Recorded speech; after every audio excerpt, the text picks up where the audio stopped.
Hi children, welcome back to our social class. So today we shall see in detail about atmosphere and biosphere. Okay. So starting with atmosphere, the earth is surrounded by a layer of gas which is called atmosphere. So as you know, atmosphere is a layer of gas that surrounds the earth. Okay. So this thin blanket of air is an internal and integral and important aspect of the planet.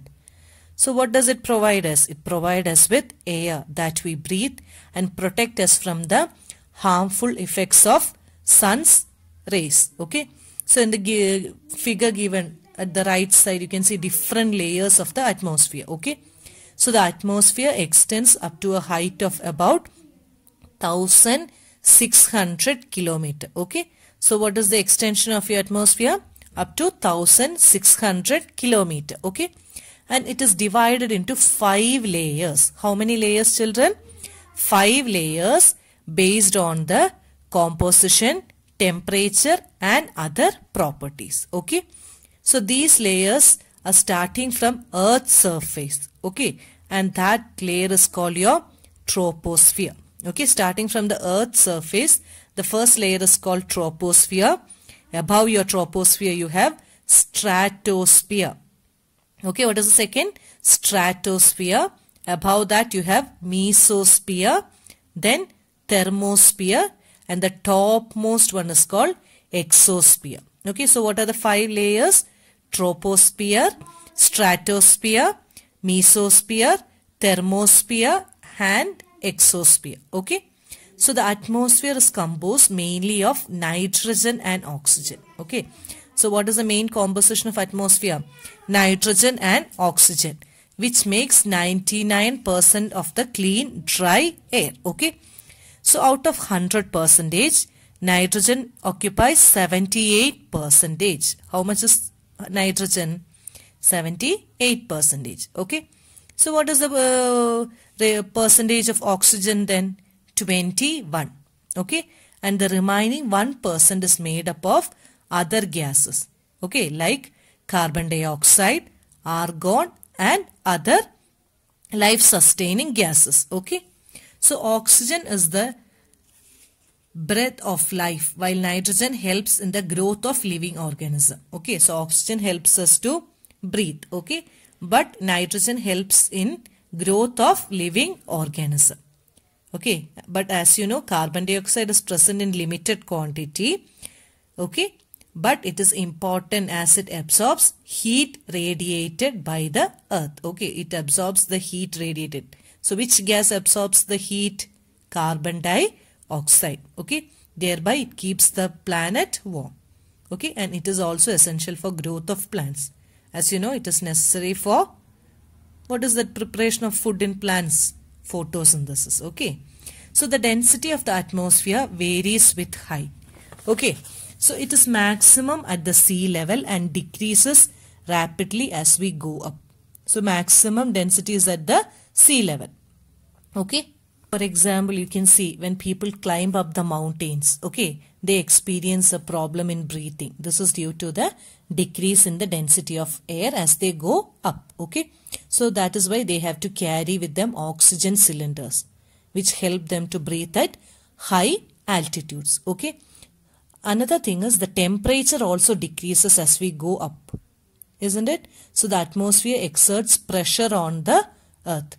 So this varies from place to place. Okay. So some areas experience high pressure. Okay. And some areas experience low pressure. Okay.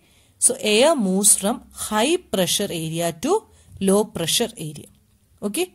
So what is wind? Yes, moving air is called wind. So what is wind? Moving air. Okay.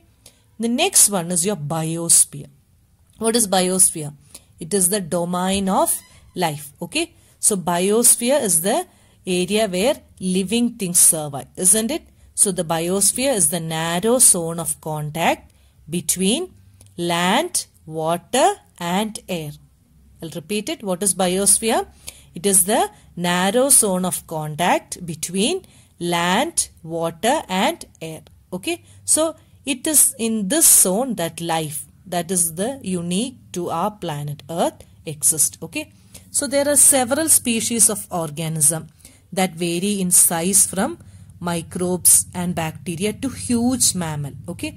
So all the living organism including humans are linked to each other and to the biosphere for their survival. Okay. The organism in the biosphere may be broadly divided into two types. Okay. Two types are plant kingdom and the animal kingdom. So what are the two kingdom? Plant kingdom and animal kingdom. Okay. So the three domains of the earth interact with each other and affect each other in some way or the other. Okay. So for example, cutting of forests for fulfilling our needs. Okay. We cut forests for what? Buildings, taking furnitures. Okay.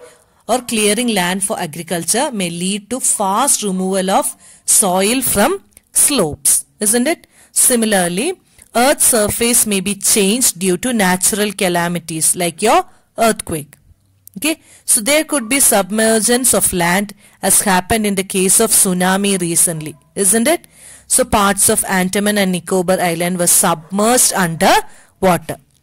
So discharge of waste material into lake and rivers make the water unsuitable for human use. It also damages other forms of life. So these are all the activities which affects your atmosphere and your biosphere. Okay. So emission from industries, thermal power plant and vehicles pollute the air. So carbon dioxide is an important constituent of air, isn't it? So but when this carbon dioxide amount is increasing, okay, it causes global temperature.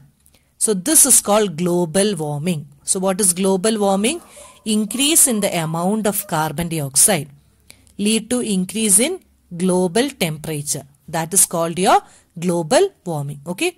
So there is thus a need to limit the use of resources of the earth to maintain the balance of nature between the domains of lithosphere, atmosphere and hydrosphere. Okay.